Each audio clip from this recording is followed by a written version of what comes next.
ಶ್ರೀ ವಿಷ್ಣು ಚಿತ್ತಕುಲನಂದನ ಕಲ್ಪವಲ್ಲಿ ಶ್ರೀರಂಗರಾಜ ಹರಿಚಂದ್ರನ ಯೋಗ ದೃಶ್ಯಾಂ ಸಾಕ್ಷಾತ್ ಕ್ಷಮಾಂ ಕರುಣಯಾ ಕಮಲಾಭಿಮಾನ್ಯಾಂ ಗೋದಾಮನನ್ಯ ಶರಣಃ ಶರಣಂ ಪ್ರಪದ್ಯೆ. ನೀಲಾತುಂಗಸ್ತನಗಿರಿತಟೇ ಸುಪ್ತಮುದ್ಬೋಧ್ಯ ಕೃಷ್ಣಂ ಪಾರಾದ್ಯಂ ಸ್ವಂ ಶ್ರುತಿಶತಶಿರಸ್ಸಿದ್ಧಮಧ್ಯಾಪಯಂತಿ ಸೋಚ್ಚಿಷ್ಟಾಯಾಂ ಸೃಜನಿಗಳಿತಂ ಯಾ ಬಲಾಕೃತ್ಯ ಭುಂಕ್ತೆ ಗೋದಾ ತಸ್ಯೈ ನಮೈದಮಿದಂ ಭೂಯ ಏವಾಸ್ತು ಭೂಯಃ.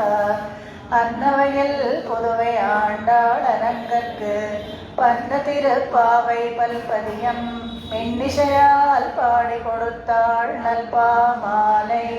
பூமாலை சூடி கொடுத்தாளே சொல்லு, சூடி கொடுத்த சுடற்கொடியே தொல்பாவை பாடி அருளவல்ல பல்வடையாய்.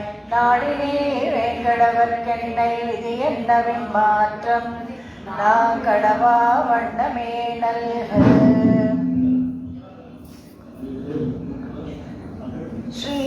ஸ்ரீமத்ரங்கசடாரி சம்யமிவரைः வீக்ஷாஸ்பதம் சாதரம் ஸ்ரீமத்வேதவதம் சதேசிகயதேः பாதாரவிந்தாஸ்ரயம் வாதூலான்மயதேசிகம்புதவரம் வேதாந்திலம் சத்குரும் வால்மீகிசுகவ்யாசசூக்திமதுபம் நாராயணார்யம் பஜே.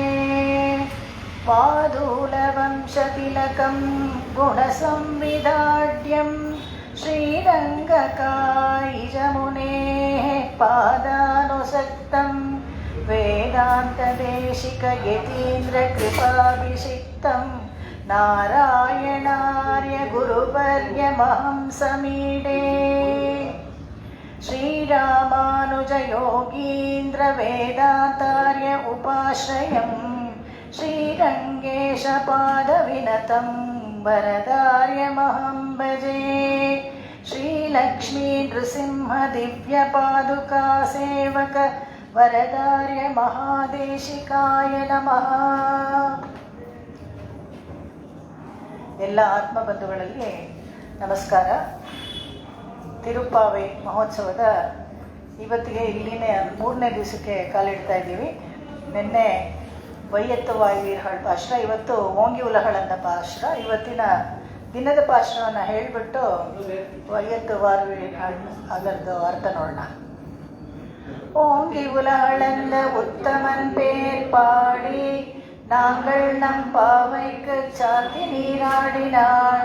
தீங்கின்றி நாடெல்லாம் திங்கள் மும்மாறி பெய்து ஓங்கு பெரும் சென்னலோடு கயலுகளா பூங்குவளை போதில் பொறிவண்டு கண்படுப்ப தேங்காதே புக்கிருந்து தமுளை பற்றி வாங்க உடம் நிறைக்கும் வள்ளல் பெரும் பசுக்கள் நீங்காத செல்வம் நிறைந்தேலோர் என்பாவாய். இது இருக்கட்டு விடுங்க, பரவாயில்ல. ஹலோ, இதான் ஹலோ.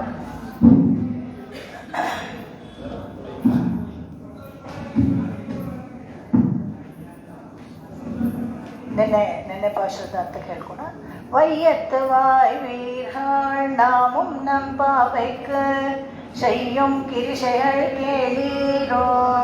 பார்க்கடலுள் பையத்து இன்ன பரமனடி பாடி நெய்யுண்ணோம் பாலுண்ணோம் நாட்காலே நீராடி மையிட்டு எழுதோம் மலரிட்டு நாம் முடியோம் செய்யாதன செய்யோம் தீக்குருளை சென்றோதோம் ஐயமும் பிச்சையும் மாந்தனையும் கை காட்டி உய்யும் மாறெண்ணி உகந்தேலோர் என்பாவாய்.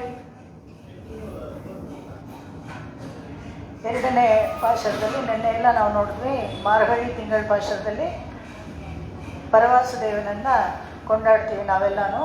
ನೀವೆಲ್ಲರೂ ಬನ್ನಿ ಒಟ್ಟಿಗೆ, ನಾವೆಲ್ಲ ಹೋಗಿ ಪರವಾಸುದೇವ ಅವನೇ ನಮಗೆ ಎಲ್ಲ ಕೊಡ್ತಕ್ಕಂಥವನು, ಅವನೇ ನಮಗೆ ಆಸರೆ ಅಂಥೇಳಿ ಅನನ್ಯ ಗತಿತ್ವ ಆಕಿಂಚನ್ಯ ಅದನ್ನೆಲ್ಲ ತೋರಿಸ್ಕೊಂಡು ಭಗವಂತನ ಬಿಟ್ಟರೆ ಬೇರೆ ಯಾರೂ ಇಲ್ಲ ನಮಗೆ ಗತಿ, ನಾರಾಯಣನೇ ನಮಕ್ಕೆ ಪರೆ ತರುವಾನ್ ಅಂತ ಹೇಳಿ ಅವನನ್ನು ಕುರಿತು ನಾವೆಲ್ಲ ಈ ವ್ರತವನ್ನು ಮಾಡ್ತಾ ಇದ್ದೀವಿ ಅಂತ ಕರೀತಾಳೆ.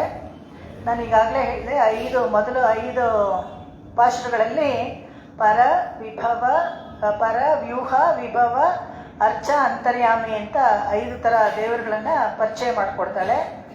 ಯಾಕೆ ಅಂತ ಹೇಳಿದ್ರೆ, ಯಾರಿಗೆ ಯಾವುದ್ರಲ್ಲಿ ಬೇಕಾದರೂ ಆಸಕ್ತಿ ಇರ್ಬೋದು, ಅಂಥ ಒಂದು ದೇವರನ್ನ ಕುರಿತು ಯಾರು ಉಪಾಸನೆ ಮಾಡ್ತಾರೋ ಅಲ್ಲಿ ಮೋಕ್ಷಕ್ಕೆ ಹೋಗಿ ಸೇರ್ಬೋದು.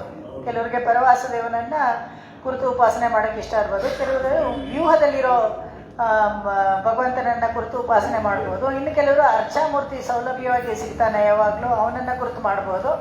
ಹಾಗಿರ್ಬೇಕಾದ್ರೆ ಅದಕ್ಕೆ 5 ಥರ ದೇವರುಗಳನ್ನು ತೋರಿಸ್ಕೊಡ್ತಾಳೆ. ಸುಲಭವಾಗಿ ಸಿಗುವಂಥದ್ದು, ನಮಗೆ ಶರಣಾಗತಿ ಮಾಡ್ಕೊಳ್ಳೋಕ್ಕೆ ಸಾಧ್ಯವಾಗುವಂಥ ದೇವರು ಹತ್ತಿರದಲ್ಲಿ ಇರ್ತಾನೆ ಅಂತ ಹೇಳ್ತಾಳೆ. ಇಲ್ಲಿ ಮೊದಲಿಗೆ ಶುರುವಿಗೆ ನಾನು ಹೇಳ್ತಾ ಇದ್ನಲ್ಲ, ಘಂಟಾನಾದ ಅನ್ನೋ ಒಂದು ವ್ಯಾಖ್ಯಾನ ಪ್ರೊಫೆಸರ್ ಡಾಕ್ಟರ್ ನಾರಾಯಣಾಚಾರ್ಯ ಅವರು ಬರೆದಿರೋಂಥದ್ದು. ಅದರಲ್ಲಿ ಎಲ್ಲ ದೇಶಿಕರ ಘಂಟಾನಾದ ಅಂತ ಹೇಳಿದ್ರೆ ಅದೇ ವಿಶಿಷ್ಟ.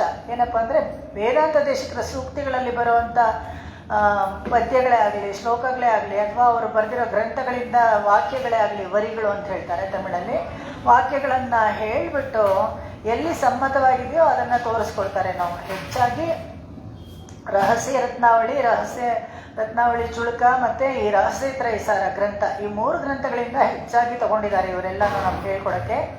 ಯಾಕೆ ಈ ಗ್ರಂಥಗಳಿಂದನೇ ಜಾಸ್ತಿ ಅವರು ಕೋಟ್ ಮಾಡಿದ್ದಾರೆ ಇದಕ್ಕೆ, ಈ ಪರ್ಟಿಕ್ಯುಲರ್ ವ್ಯಾಖ್ಯಾನಕ್ಕೆ ಅಂತ ಹೇಳಿದ್ರೆ, ನಮಗೆ ಬೇಕಾಗಿರೋದು ಶರಣಾಗತಿ, ಭಗವಂತನನ್ನು ಹೋಗಿ ನಾವು ಸೇರಿ ಮೋಕ್ಷದಲ್ಲಿ ಸೌಖ್ಯವಾಗಿರಬೇಕು ಅನ್ನೋಂಥದ್ದು. ಅಂಥದ್ದಕ್ಕೆ ಮುಖ್ಯವಾಗಿ ಏನೇನು, ಎಲ್ಲೆಲ್ಲಿ ಮಾರ್ಗ, ಹೇಗೆ ನಾವು ಅನುಸರಿಸಬೇಕು ಅನ್ನೋದನ್ನೆಲ್ಲ ನಾವು ತೋರಿಸ್ಕೊಡ್ತಾ ಇದ್ದಾರೆ. ಅವ್ರ ಸೂಕ್ತಿಗಳಲ್ಲಿ ಈ ಥರ ವರಿಗಳನ್ನು ತೋರಿಸಿ ಅವ್ರ ವ್ಯಾಖ್ಯಾನದಲ್ಲಿ ಹೇಳಿದ್ದಾರೆ.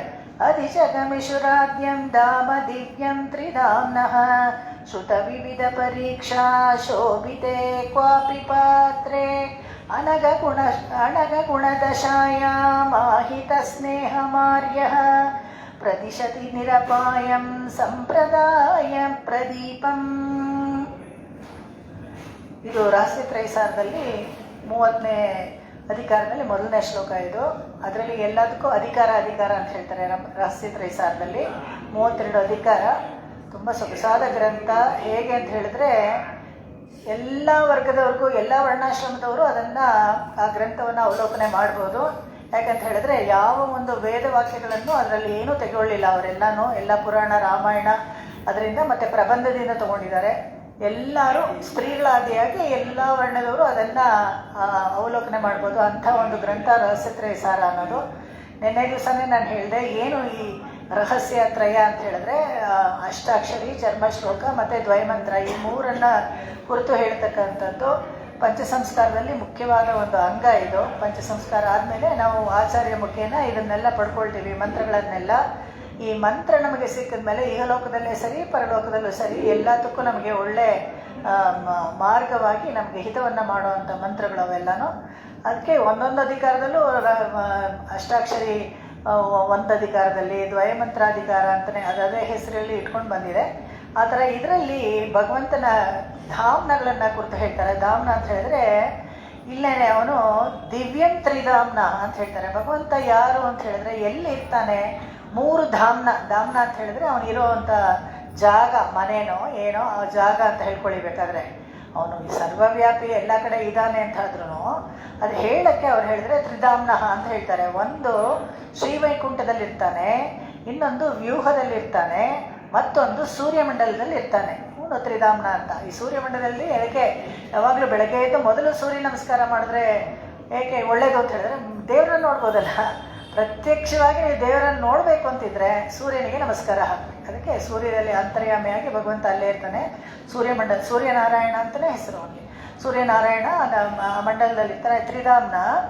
ಇವನು ಏನು ನಮಗೆ ಮಾಡ್ತಾನೆ ಹಿತವನ್ನು ಅಂತ ಹೇಳಿದ್ರೆ, ಈ ಪಾಪಗಳನ್ನೆಲ್ಲ ನಾಶ ಮಾಡಿ ನಮಗೆ ಅನಗ ಗುಣದ ಶಾಯ. ಅವನ ಹತ್ರ ಒಂದು ಚೂರು ಲವಲೇಶವು ದೋಷ ಇಲ್ಲ, ಯಾವ ಒಂದು ಚೂರು ನೀವು ಅದನ್ನು ಹುಡುಕಕ್ಕಾಗಲ್ಲ. ಅದಕ್ಕೆ ವೈಕುಂಠ ಅಂತ ಯಾಕೆ ಅವನ ಧಾಮನಕ್ಕೆ ಹೆಸರು ಅಂತ ಹೇಳಿದ್ರೆ, ಒಂದು ಕುಂಠಿತವಾದ ಒಂದು ವಿಷಯವನ್ನು ನೀವು ಅಲ್ಲಿ ಗುರುತಿಸ್ಕೊಳ್ಳೋಕ್ಕಾಗಲ್ಲ. ಅಲ್ಲಿ ಇಲ್ಲ, ಅಲ್ಲಿ ಯಾವ ದೋಷವೂ ಇಲ್ಲ, ಪೂರ್ತಿ ಎಲ್ಲ ಸತ್ವಗುಣನೇ. ಅಲ್ಲಿ ಒಂದು ಚೂರು ದೋಷ ಇಲ್ಲ, ಕಾಲಕ್ಕೆ ಅಲ್ಲಿ ಏನು ಕೆಲಸವೂ ಇಲ್ಲ. ಇವಾಗ ಪ್ರಕೃತಿ ಮಂಡಲ ಪೂರ್ತಿ ಕಾಲಕ್ಕೆ ಒಂದು ಅರ್ಥ ಇದೆ. ಯಾಕಂದರೆ ಒಂದು ನಿರ್ದಿಷ್ಟವಾದ ಕಾಲ ಆದಮೇಲೆ ಟೈಮ್ ಔಟ್ ಆಗಿಬಿಡುತ್ತೆ, ಎಕ್ಸ್ಪೈರ್ ಅಂತೆಲ್ಲ ಆಗಿಬಿಡುತ್ತೆ. ಅದಕ್ಕೆ ಎಲ್ಲವನ್ನ ಪಡೆದ್ಬಿಟ್ಟು ಕಾಲನೆಯು ಉಡನೈ ಪಡೆಯುತ್ತಾನಂತ ಹೇಳ್ತಾರೆ. ಹೇಗೆ ಅಂದರೆ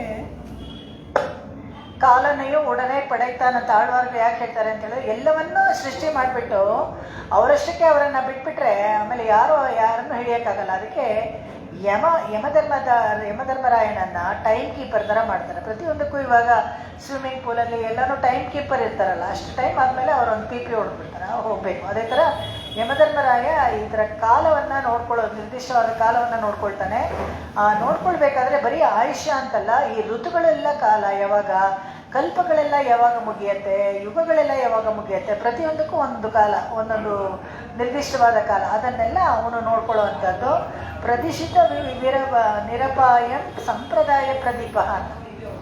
ಈ ರಾಷ್ಟ್ರತ್ರಯದಲ್ಲಿ ವೇದಾಂತ ದೇಶಕ್ಕೆ ನಾವು ಮಾಡಿದ ಒಂದು ದೊಡ್ಡ ಉಪಕಾರ ಏನಪ್ಪ ಅಂತ ಹೇಳಿದ್ರೆ, ಈ ಒಂದು ಸಂಪ್ರದಾಯವನ್ನು ಬೆಳೆಸಬೇಕಾದ್ರೆ ಎಷ್ಟು ಜನ ಕಷ್ಟಪಡ್ಬೇಕು ನೋಡಿ. ಹೇಗೆ ಅಂತ ಹೇಳಿದ್ರೆ, ಒಂದು ದೀಪ ಹಚ್ಚಿದಂಗೆ.